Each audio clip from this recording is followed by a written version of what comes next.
speak again their immortal tale. What was it?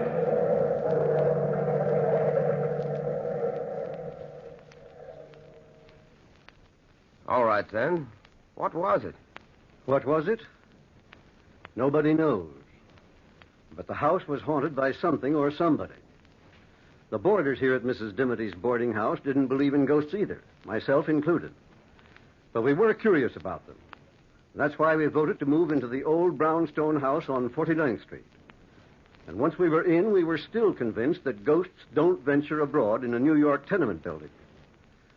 The only one who wasn't quite convinced that ghosts exist only in storybooks was old Mrs. Dimity herself. But her favorite roomer, young, handsome Ned Saunders, and myself, I'm Dr. Hammond, we refused to believe the ghostly nonsense. Anne Mitchell, the young sculptress who lived there, was frankly curious, while the Countess Harkavy, a fortune-teller of some renown and a psychic of questionable fame, was delighted at the idea of living in a haunted house. That was in a business way, of course. It was around 11 o'clock at night when the boarders, who were then assembled in that dark, dreary living room, first heard what some claimed was a ghostly presence.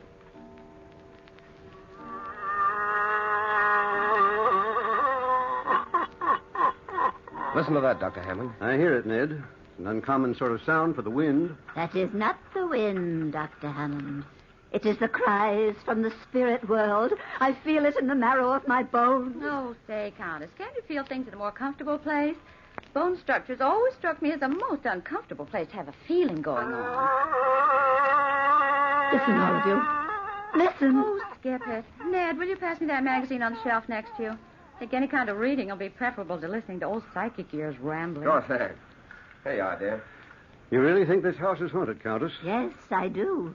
It would be a fortunate thing for your business if the United States of America could be made ghost-conscious. Dr. Hammond, you'll live to regret that remark. The Countess will take you seriously. I am serious. And talking of taking things seriously, when are you going to start taking me seriously, Anne? When you start to make a living, Ned. Oh, someday I hope I won't have to try and sell my sculptures. All art is conceived out of the fires of struggle. Well, I'm tired of struggling. Oh, if I could just create something out of the ordinary for an art exhibit, I could make a couple of $100. I've been working 3 months for an idea, and I haven't done a thing. My poor dear Anne, as long as you doubt the extraordinary, how can you create it? She's got you there, Anne. Yes, she has, Dr. Hammond. Well, what would you suggest as a good subject for Anne to sculpt, Countess? Well, a denizen of the other world, perhaps? Oh, sure. That's rather a hot place for a girl to venture in order to sculpt the devil, isn't it? Don't speak so lightly of his satanic highness. No one knows where the devil's hand may be next. How about sculpting me, Anne? I'm an extraordinary young man. That you are, darling. Extraordinarily broke, at any rate. Oh, the woes of the world revolve on that ugly stuff called money. People take money much too seriously, Ned. Well, frankly, Dr. Hammond, if I had some of it, I wouldn't take it at all seriously. I'd scatter it around the world like a veritable windmill. Oh, frivolity. That's your trouble, my dear friends. Frivolity. You feed on it. Here in this very house is a poor, earthbound spirit, and yet you ignore it. Come, Countess, you don't expect us to take it seriously? I expect nothing. What do you expect us to do? Call the spirit in and ask him to sit for me? Possibly, Anne. Possibly. Come, Countess, you're joking. I have never been more serious in my life. I think we ought to hold a seance and command the spirits to enter the room. That would be interesting, at least scientifically so. Oh, nonsense, Doctor. Besides, Mrs. Dimity'd never stand for it. Ever since she moved us into this house, she's been scared stiff of the very idea of spirits. Have you seen the amulet she's been wearing? Yes.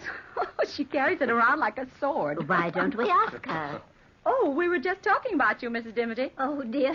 I tell you, I just can't stand being alone in my room. I just know something was in there with me, Anne. I just know it. The spirits probably have been attracted to you, Mrs. Dimity. I've always felt you're strongly psychic. Oh, don't say it, Countess. Don't even think about it. It was all a mistake, moving into this house. All a mistake. I've just never been as nervous. Dr. Hammond, feel my pulse. Feel it. It's practically non-pulse, so to speak. Well, I wouldn't take it seriously, Mrs. Dimity. We all know there are no such things as spirits. You see, we've been talking about the ghost for so long that at times we half believe, but that's purely imagination. It wasn't imagination at all, Dr. Hammond. You know very well there are only 5 of us living here. You four were downstairs, and I was alone upstairs, and... Oh, I did hear footsteps in the hall. I opened the door, and I felt something cold touch me. Ah, you see, I knew it. Oh, listen. Oh, it came from upstairs. Listen, all of you. Ah, and was that also the wind, Dr. Hammond? I don't know, Countess. What do you think, Ned? I think the Countess' idea of a seance is a good practical suggestion. I'm all for it. A seance? Oh, dear. Yes, let's give it a try. Well, we're all agreed. Yes, of come on, course. Les. I think it's a good You're in idea. charge, Countess. Now tell us what to do. Well, now, for the first thing, bring your chairs into a circle, please. Oh, dear. I think I want to Now, hold hands. Will someone turn off the lights? I'll get the switch. Good. Now we're in the dark. Quiet, please. Quiet while I summon the spirits.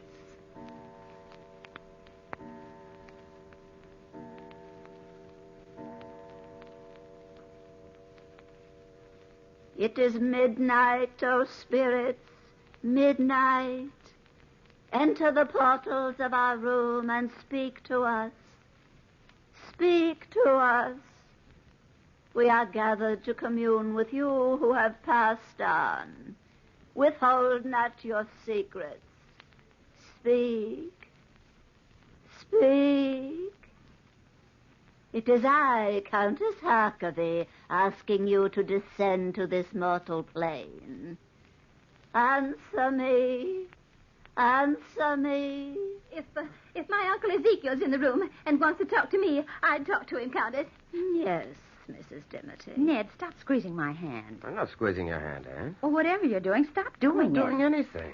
Ouch, doggone it. What's the matter with you, Anne? You're so coy, pinching me now. I'm not pinching you. My hands are in my lap. Well, who's ever sitting next to me? Stop it. Dr. Hammond. I'm sitting across from you, Anne. Mrs. Dimity. Oh, dear. I wouldn't have the courage to squeeze anybody's hand at this point. Ouch. Well, whoever it is. Turn on the light, somebody.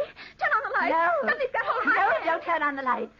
The spirits have entered the room and are attracted to you, Anne. To you. Oh, please turn on the lights, please. I'll do it, Anne. I'll do it. Oh, let go. Oh, there. Oh, There's nobody sitting next to you. That's a vacant chair. but I felt it. Anne, did you imagine it? Imagine what? That somebody squeezed my hand? I imagine nothing. Look at my hand, and tell me that's imagination. What's here, darling? What? Dr. Hammond, look. Our hand is bruised. Yes, it is. Pretty badly bruised. Countess, where were you sitting? Exactly where I'm sitting now, Dr. Hammond, and I haven't moved. You had your chance to do something extraordinary, Anne, but you muffed it. A pity is all I can say. A great pity. The seance is ruined. But, Countess, wait a minute. What for? To try another seance and have you become hysterical all over again? Good night. Dr. Hammond, is it possible that I really was holding the hand of something, or... Anything's possible, Anne, but not very probable. Oh, dear. Oh, dear. I said not very probable, Mrs. Dimity. I think perhaps the Countess has been playing a trick on all of us. It's a cute trick, Doctor. A pretty difficult one. If she wasn't playing a trick, she shouldn't have been so upset when you turned on the lights, Ned. Oh, Doctor, I think you've got a point there. Nothing like a good dash of logic to take the cold chills out of my spine. Well, how could the Countess do it, Doctor? Well, Mrs. Dimity, psychic phenomena is the Countess's business. After all, she makes a living out of calling imaginary spooks from the outer world. I don't think it's very nice of us to try and pry into her secrets. I hope you're right, Doctor. I do hope you're right. Well, I wouldn't worry, Mrs. Dimity. Well, I'm going upstairs to bed. I've had enough spooks to last me for years. Oh, wait for me, Mrs. Dimity. I'll go up with you. Good night, Ned. Good night, Anne. Good night, Dr. Hammond. See you in the morning. Good night, my dear. And don't worry about the spooks. They're purely harmless make-believe. Oh, dear. I'll never sleep a wink, Anne. Well, Doctor, what's the tongue in the cheek look? Oh. Ned, I'm afraid we've had our first touch of real psychic phenomena tonight. But you just said I that... didn't want to frighten the women. And you believe this house is haunted? Haunted? Well, I don't like the phrase, but in essence, that's the idea. I was wondering if you'd be interested in trying an experiment with me tonight. Certainly, Doctor, anything. But suppose you and I spend the next few nights down here. We'll turn off the lights and wait. Just wait. Perhaps we can invite some trouble. We waited that night through without sleeping, but nothing extraordinary happened, except for the fact that Mrs. Dimity's rocking chair kept rocking all night long, creaking and squeaking as it moved. But the wind could have been responsible for that. The next night and the next and the one after that, we kept our nightly vigil, creeping up to our rooms like thieves just before daylight broke, so that nobody would suspect our secret experiment. On the 5th night of our wait, we heard the rocking chair creaking, creaking, creaking. Doctor, Yes, Ned? that rocking chair couldn't be moved by wind tonight. There isn't a breath of air stirring. I noticed that, Ned. I wonder... Listen. Yes, the creaking stopped. Same as usual. I'll try to get some sleep. I can't. I'm as nervous as a cat over this whole thing. Yes, I'm jittery, too. Ouch, let me... What's the matter, Ned? I don't know. Somebody's attacked me. Help me, Doctor. Help me. It's got its arms around my throat. There, I feel it. We'll find out who this ghost is in a short time. There, I've got his arms, Ned. My throat. Let go of my throat. There. It's hurt. Can you hang on to him alone, Doctor? I think so, but he's as strong as an ox. No, you don't. Listen to him, will you, Doctor? His voice certainly doesn't sound human. Turn on the lights, Ned, while I hang on to him. We'll find out who this practical prankster is. I'm afraid to let him go, Doctor. I can handle him, Ned. You turn on the lights. Hurry, Ned, hurry. All right, of course. There you are. No, wait. No. Doctor, where is he? He's right in front. I've got him by the arms. I'm hanging on to it. Well, this is amazing. Amazing, Doctor. Well, we can't see it. It's invisible. Help me, Ned. He's trying to escape. Help me. If I could only see him. There we are. I've got it. I've got it. But what is it, Doctor? What is this thing?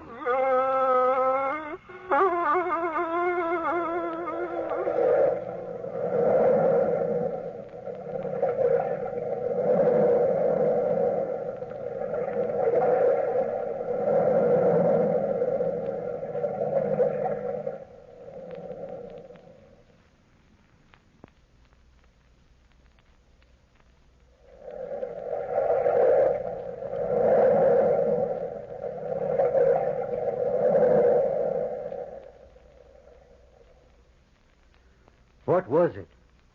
I didn't know as I held the grisly thing in my arms. It struggled and sobbed and moaned exactly as a beast would struggle and moan. An invisible beast. That was the horror of it. An invisible beast. I sent Ned to the basement of the old brownstone to get some stout rope. At least we could prevent this horror from escaping. That's what I thought then. Well, Ned returned shortly from the basement and opened the door. Here you are, Dr. Hammond. Oh, quickly, Ned. Bind its legs. I can't hang on to it much longer. Not as young as I used to be. All right, Doctor, I'll manage. Somehow, I try to hold him on the floor. Yes, of course. There you are, Ned. Now, quickly. Its feet are still for the minute. There.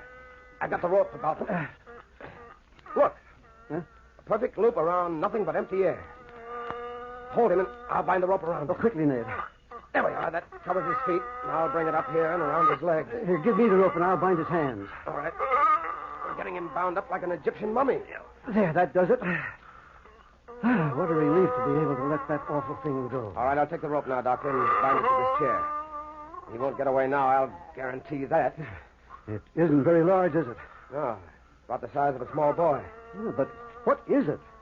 Have you ever encountered anything like this before? Well, frankly, Ned, never. Look at my hands, bitten and bruised. I wonder if I'll ever be able to move them again. What are we going to do with the darn thing now? I don't think that's our responsibility, Ned. I think we'd better call the boarders together and let them in on the secret. Would you like me to get them, Doctor? Yes, wake them up. But don't tell them why. Just ask them to come down here, and I'll throw this rug over the chair so that they won't see the ropes right away.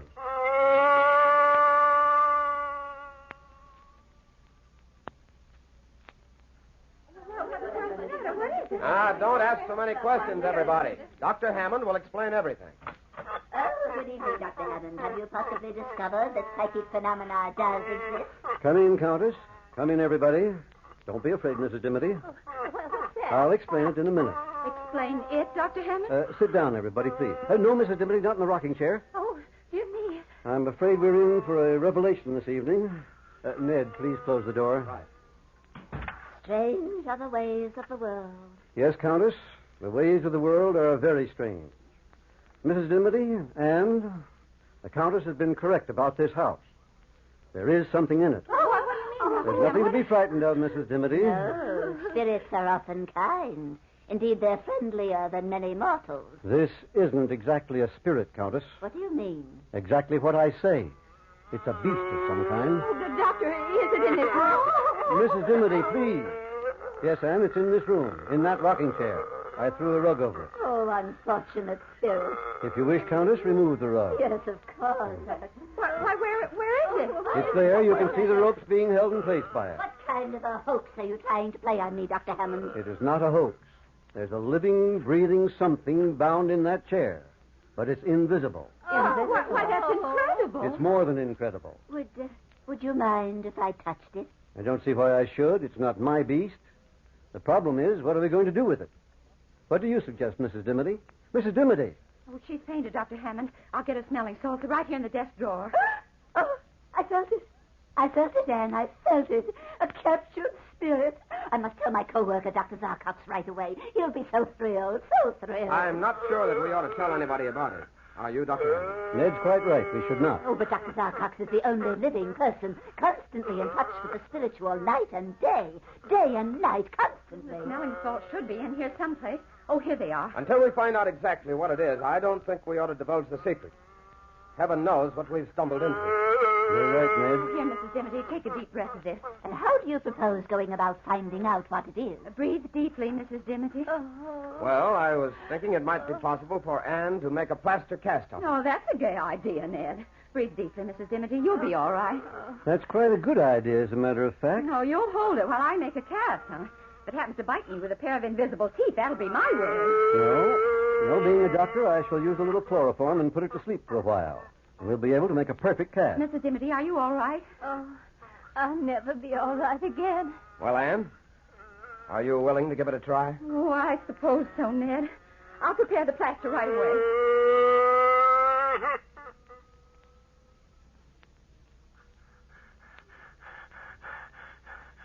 There we are, Anne. The chloroform has worked perfectly. Whatever it is, it's asleep. Before you start with the plaster, I should like to listen to his heart with a stethoscope. Certainly, Doctor. Normal.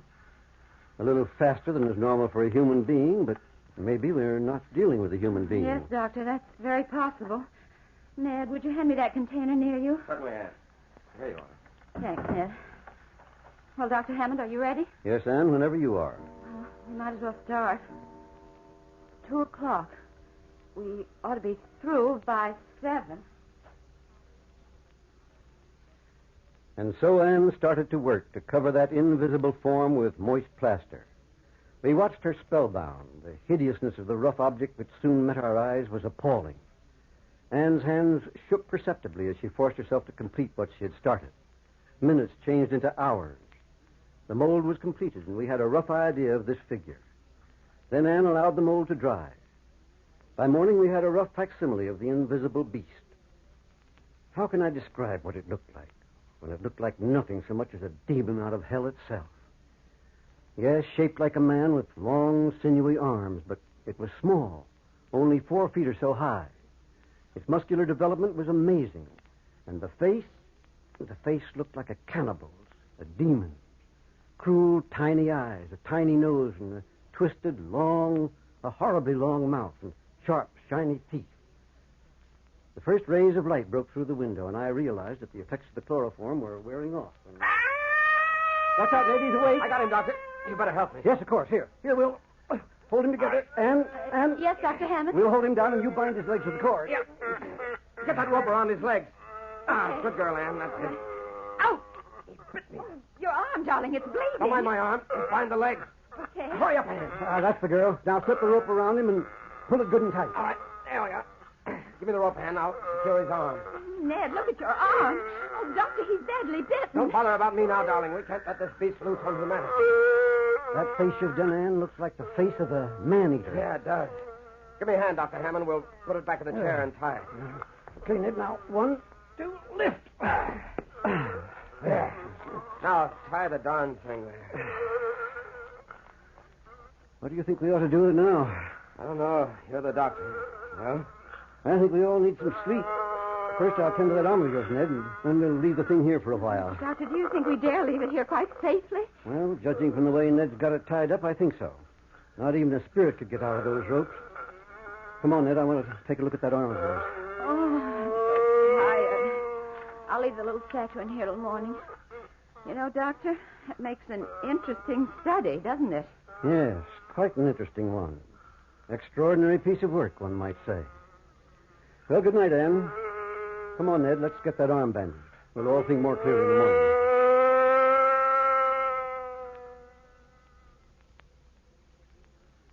We thought we could think more clearly after some sleep.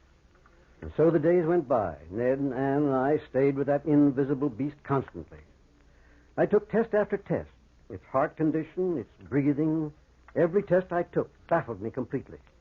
For this invisible beast reacted to every test exactly as a reptile would react.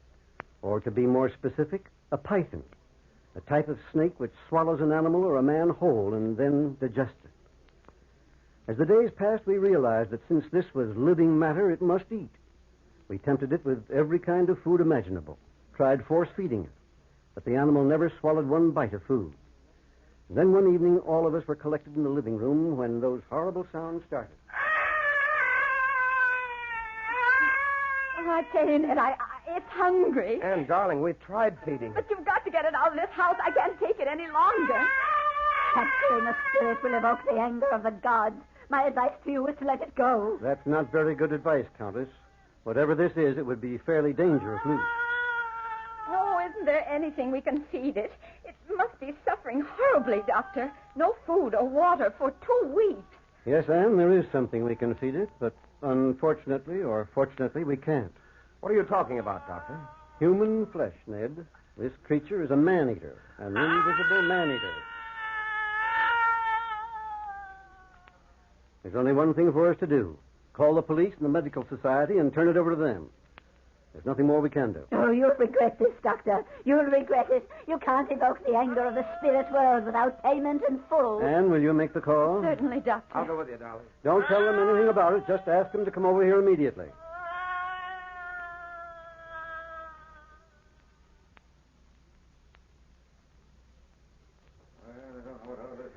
And so, gentlemen, Anne called you and brought you over here. I've told you the complete story of the monster from the very beginning. Well, Dr. Hammond, as a member of the police force, I don't mean to doubt you.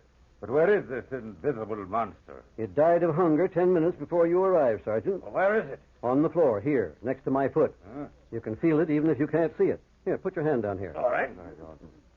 Sergeant, feel this. It feels like a dead man. I tell you it does. Look at that. Sure, Doctor. What kind of a trick are you trying to play on it? Trick, Sergeant? Take my word for it, it's no trick. You felt it yourself. Many people know how to make a mass of material appear invisible. Chemistry can give you a lot of explanations of that kind of a hoax. It's no hoax, gentlemen, on my word of honor. It's no hoax. Tell us a better story. Come on, boys, let's get out of here. Let's get out of here. We enjoyed your fairy tale, Doctor, but we can't swallow that one But, whole. gentlemen, ask any one of us in this room. I swear to you, it's the truth. Look in the corner at that statuette. That's an exact replica of the invisible beast. Now I get it. You're trying to get some free publicity for the art exhibition at the museum. No, gentlemen. I made that plaster cast myself from the invisible monster. Dr. Hammond's telling you the truth. Yeah? Well, if it's the truth, what was it? What was it? Frankly, gentlemen, I don't know what it was.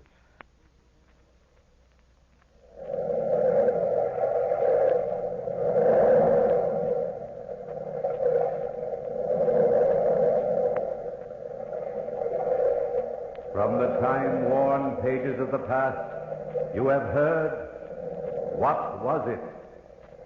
Bellkeeper, toll the bell.